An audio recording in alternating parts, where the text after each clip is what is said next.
LEGO Star Wars was, at least to my recollection, the first real game I ever played. I remember so vividly picking up my PlayStation 2 controller back in 2005 and spending hours trying to get past that goddamn Geonosis level. So it's safe to say my love of the LEGO game stems from the very beginning. And although I loved each and every subsequent game TT Games made to follow, with each one I felt the formula becoming more and more worn out, and by 2012 found myself somewhat disenchanted by these games that somewhat defined my childhood. So when I heard about the release of LEGO Batman 2 in 2012, I was fairly indifferent, especially after experiencing Arkham City just the year before. It's not like Batman's gonna just drop in and get us. He's way too busy.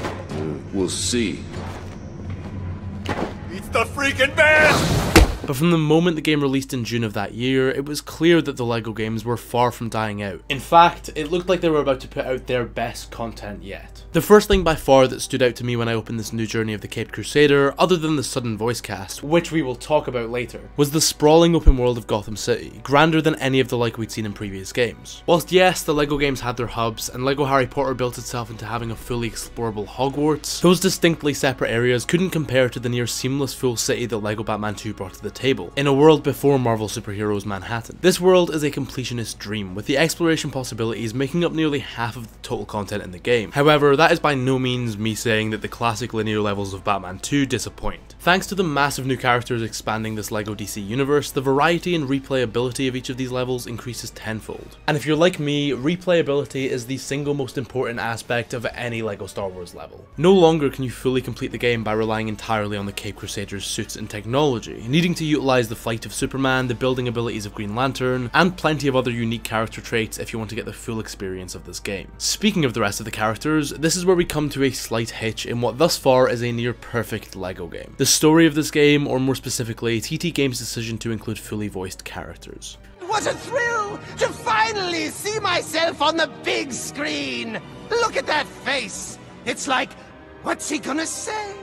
What's going to come out of that mouth of his? Now, whether you're a fan of LEGO games being voiced or not, it's hard to deny that the cast here is absolutely star-studded, with the likes of Troy Baker, Laura Bailey, and Clancy Brown all bringing their absolute A-game. And whilst the game maintains the classic comedic LEGO tone, the switch to scripted characters definitely had a knock-on effect on the games to come, and is still to this day polarizing amongst fans. I don't personally mind the decision in LEGO Batman 2 itself, but considering the ramifications it had for future games, I would have rather TT Games had never made this decision. An aspect of the game far less polarizing, however, were the vehicle sections of the campaign. Linear, on-wheel set pieces that really provided a dull, mindless experience throughout. If you ask anyone what their least favourite mechanic of this game is, 9 out of 10 times they bring up these missions. And although they don't destroy the experience of the game, they definitely bring it down from what could have been a pretty flawless sequel. Regardless though, LEGO Batman 2 still stands as one of the single best entries into the LEGO game series. It stands as a testament to TT Games' ability to evolve and build on their formula, whilst maintaining the core of what their fanbase love. It stands as an appreciation of Batman and of all things DC. But most of all, it stands as the single,